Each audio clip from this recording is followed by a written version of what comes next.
नमस्कार दोस्तों, आपका मेरे चैनल भक्ति की शक्ति में स्वागत है।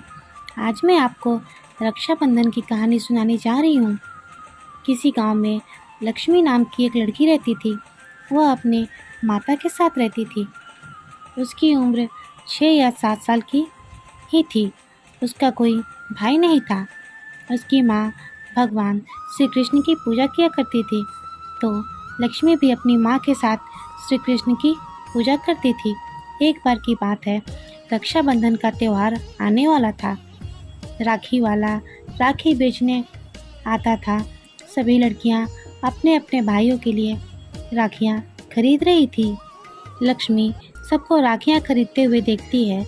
लक्ष्मी का भी मन करता है राखी खरीदने का, तो वह राखी वाले के पास जाती है और राखी वाले से राखी दिखाने को कहती है।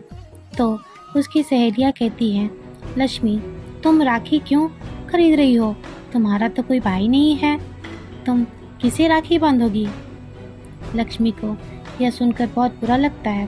वह रोने लगती है और रोते रोते लक्ष्मी अपनी माँ के पास आ जाती है और कहती है, माँ मेरा कोई भाई क्यों नहीं है? सभी मुझे चिढ़ाते हैं, मैं किसे राखी बांधूं? तब माँ कहती है, क्यों, है तो तुम्हारा भाई, भगवान श्री कृष्ण ही तुम्हारे भाई हैं, तुम उन्हें ही राखी बांधो। लक्ष्मी खुश हो जाती है। वह कहती है, माँ सच, भगवान श्री कृष्ण मेरे भाई हैं? तब माँ कहती है, हाँ, तुम जल्दी से जाओ और अपने भाई के लिए राखी ले आओ। तब लक्ष्मी खुश होकर बाहर जाती है और राखी वाले से अपने भाई के लिए राखी खरीदती है और वह भगवान श्री कृष्ण को राखी बांधती है। तभी से लक्ष्मी भगवान श्री कृष्ण को अपना भाई मानने लगती है। धीरे धीरे समय बीतता है और लक्ष्मी विवाह योग्य हो जाती है। वह नियम पूर्वक अभी भी श्री कृष्ण की पूजा करती थी तथा रक्षाबंधन पर भगवान श्री कृष्ण को राखी बांधती थी। लक्ष्मी के माता पिता लक्ष्मी का विवाह एक संपन्न परिवार में कर देते हैं। लक्ष्मी ससुराल जाती है। उसके ससुराल में सास, ससुर और 2 जेठ जेठानियाँ भी थी। लक्ष्मी सबसे छोटी बहू थी। लक्ष्मी ससुराल में भी भगवान श्री कृष्ण की पूजा किया करती थी। सबसे छोटी होने के कारण घर का ज़्यादातर काम लक्ष्मी ही किया करती थी। वह सबसे मिलजुल कर रहती थी, सास ससुर की सेवा करती थी। इसी तरह समय बीतता है और सावन का महीना आ जाता है। सब बहुएं रक्षाबंधन पर अपने मायके जाने की तैयारी शुरू कर देती है, लेकिन लक्ष्मी चुप रहती है क्योंकि वह जानती थी उसका कोई भाई नहीं है, तो उसे कौन लेने आएगा। जब रक्षाबंधन का त्यौहार आता है तो लक्ष्मी की जेठानियाँ सुबह जल्दी उठकर काम खत्म करती हैं और मायके जाने को तैयार होती हैं। लक्ष्मी चुपचाप अपना काम करती रहती है। तब उसकी जेठानियाँ उसे चिढ़ाती है, लक्ष्मी तेरा तो कोई भाई नहीं है, तो तुझे कौन लेने आएगा? तो अपने मायके कैसे जाएगी? जेठानी की बात सुनकर लक्ष्मी को बहुत बुरा लगता है। वह भगवान श्री कृष्ण को राखी बांधती है और बहुत रोती है। तभी एक आदमी लक्ष्मी के ससुराल आता है। वो लक्ष्मी के ससुर से कहता है, मैं लक्ष्मी का दूर का भाई हूँ और रक्षाबंधन पर लक्ष्मी को लेने आया हूँ। लेकिन उसकी सास कहती है कि लक्ष्मी का तो कोई भाई नहीं था, और अगर तुम उसके भाई हो तो इतने दिनों तक कहाँ थे? तब वह कहता है कि मैं लक्ष्मी के दूर का भाई हूँ और व्यापार करने प्रदेश गया था, अभी लौटा हूँ, तो सोचा अपनी बहन से रक्षाबंधन पर राखी बंधवा लूँ और घर ले जाऊँ।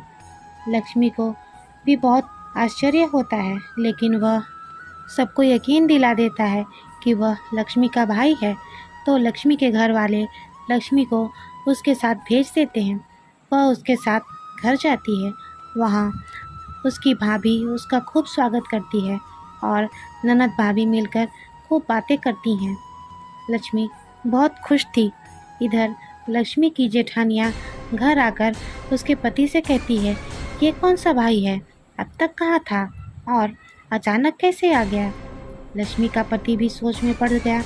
फिर 2 दिन बाद लक्ष्मी का पति उसे लेने गया तो वहाँ बहुत बड़ा महल था। वहाँ सबने उसकी अच्छे से स्वागत की। उसे भी बहुत अच्छा लगा। फिर भाई भाभी ने खूब सारा उपहार देकर लक्ष्मी को विदा किया। रास्ते में आकर लक्ष्मी के पति ने कहा कि मेरा कुर्ता तुम्हारे घर पर रह गया है, मैं अभी उसे लेकर आता हूँ। तो लक्ष्मी ने कहा, इतनी दूर निकल आए हैं, रहने दो, दूसरा ले लेना। लेकिन उसका पति नहीं माना और वापस महल की ओर चल पड़ा।